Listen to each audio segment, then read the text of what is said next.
Today is parkrun race day and I'm ready for the race. Hopefully I can get a better time than the 20 minutes for parkrun I had last week. It's good to get a better time because I've been training, feel a little bit more trained up, a little bit more fit. I did 2 proper training sessions this week, so that should do the trick for a little bit. But I also run my 1Ks every single day, and let's just see the difference in time that I get from this. So yeah, something that's so important about running, especially on race day, is warm up. So what I'm doing is a 3K warm up to the race pace, the parkrun. And I remember some people would think, oh, why are you running 3K before your 5K run? That's like an 8K in one day. Surely you'll get tired before the race. Well, you need to adapt your body to the race. So you need to acclimate all your muscles and joints to saying, okay, today I'm going to run today. So it's so helpful for that. Funnily enough, I'm talking about myself when I say, oh, won't you get tired? Because that's what I used to think. And it's the opposite. Gives you more energy in the run because your body's all acclimated to the running, so it's just easier to do it. So do your warm-ups before your race days. So important. Stretches, dynamic stretches as well, super duper important. And also cool downs after runs, especially on race days, because race days can be so intense. You don't want to get injured after, so you have to do your warm downs and like stretches after as well. But let's see what sort of result I'll get today, just from my limited training. So yeah, I'm finished with my nice little warm-up. My legs feel really well, really good, really fit. But yeah, usually, it's funny, because that's usually a bad sign for the race. It's funny because on my best runs, I feel very fatigued because I was training a lot. I feel like, oh, I might not do a fast one. Those are the times when I'm able to run as quick as I possibly can. I don't know what it is. Every time I've been fatigued, I've been able to hit 17:54, 17:45, and even 17:35. But it's only on those fit days where I think I can run, which is where I fail, because I start off too quickly. I get too excited because I feel as though I'm as fit as I possibly can be. And that's where my downfall comes. So when you're doing a parkrun or you're doing a race, you should always start slowly. You should acclimate your body to speed. It should be progressively getting faster. That's the only way to go as fast as possible, to run as efficient as possible, as I always say. And one thing I've noticed about today is that it's 22 degrees and it's only 8:47. So that's a really hot temperature, especially for this early, and it's just going to keep climbing. So 22 degrees, it says it's going to climb up to 24 by 10 a.m. So yeah, always got to be ready for hot weather. You need to wear like just the vest, like that's it. And so yeah, just gonna have to manage the heat. So yeah. Okay guys, so there was a the parkrun was cancelled because there was a paid race thing. So what I did instead was I decided to run the 5K anyway, but do more like a tempo or easy kind of run. And I also decided to run with a random person that I just found who also thought there was a parkrun, but it got cancelled. And that's one thing that you need to remember when it comes to running. You can't forget that running is not just a lonely game. It's a social. It's all about community, especially when it comes to parkrun. So you have to find people to run with. Now, when it comes to running with people, it can be running with either random people, even your friends. The point is to just run with someone, because as I saw that parkrun was cancelled, I was actually thinking to myself, oh, why don't I just walk back home? There's no parkrun, yay, no workout. But I just thought, what a waste. I did all this training for no reason. So why don't I just add onto another training? And I did a tempo run, but I found someone to do it with. And the thing is, I talked to them about, I came up to them randomly and I said, oh, let's do a run. And he came and he wanted to do the run.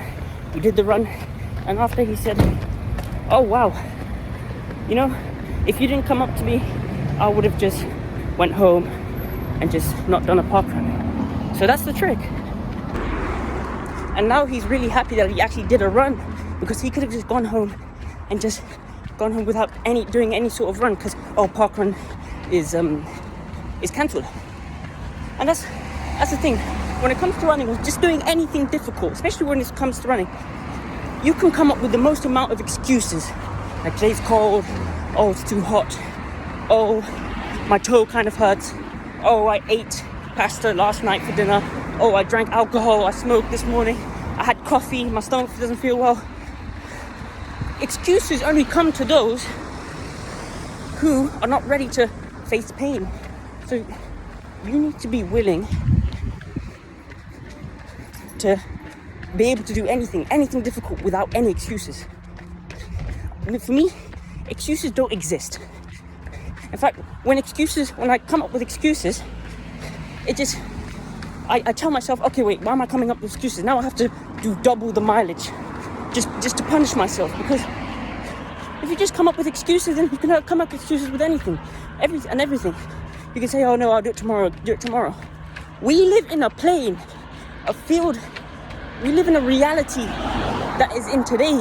If you keep living in tomorrow, you're living in dreamland. Because you could say tomorrow every day, and you could end up doing nothing, absolutely nothing in your life. So that's why I always say, just to be consistent. Always start off small when it comes to consistency, because you just build that doing something every day difficult. Just build it. And then it becomes harder to make excuses and easier to do the hard things. Whew. So now I just finished my cool down. Don't forget to do your cool downs. Really important. Just for getting as fit as possible. You need to understand that fatigue can play a role when it comes to racing. So you gotta cool your body down, and also stretch it out. Dynamic stretches, static stretches when you get home, all of that. But let me tell you about what I did today. So I did 26 minutes, 5k. But when I was running with the person, his name was Moore. He's a really nice guy. His PB was 25 minutes, and he told me to pace him. And on the run, I just kept talking to him. First 2k, so I wasn't even pacing properly. But then at like the 3rd k, I told him, or 2nd k, I told him to speed up, and we sped up a little bit, and we were doing like 6 minutes per kilometer for the first 2k, which is aiming for around 30 minutes for 5k. And as I said, his PB is 25.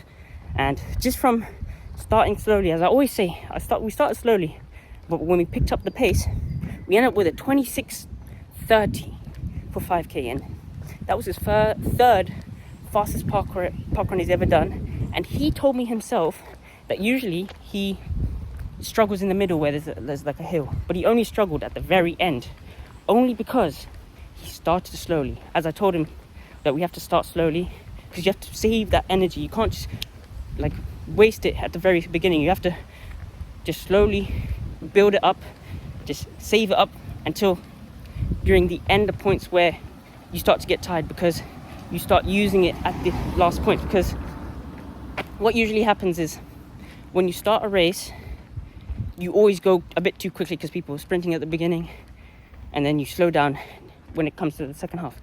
But Kelvin Kiptum came up with this thing called the negative split, which makes you go even faster, where you go the first half of the run slower than the second half. So the second half is always going to be quicker. That's the best way to do it. So yeah. Now I have a full step-by-step process in teaching people how to get as consistent and as getting their full potential out of running in my one program that's top link in the description, where I just teach them just from, you could be a complete beginner runner, and I can teach you to get from beginner runner who's running like, let's say 35 minutes for 5k, and I can get you all the way down to at least 25 minutes for 5k. And what I specialize in is getting people from like the 20s to 30s to sub 20 minutes for 5k. And I've cracked the code in my blueprint at the top link of the description, so you can check it out if you want. You don't have to get it, But I need to understand the fact that when it comes to running, it's so easy to run quicker, or to run easier. It's so easy, and all it takes is consistency. Consistency, that's it. Now, if you enjoyed this video, please do share, like, subscribe, and peace. Okay?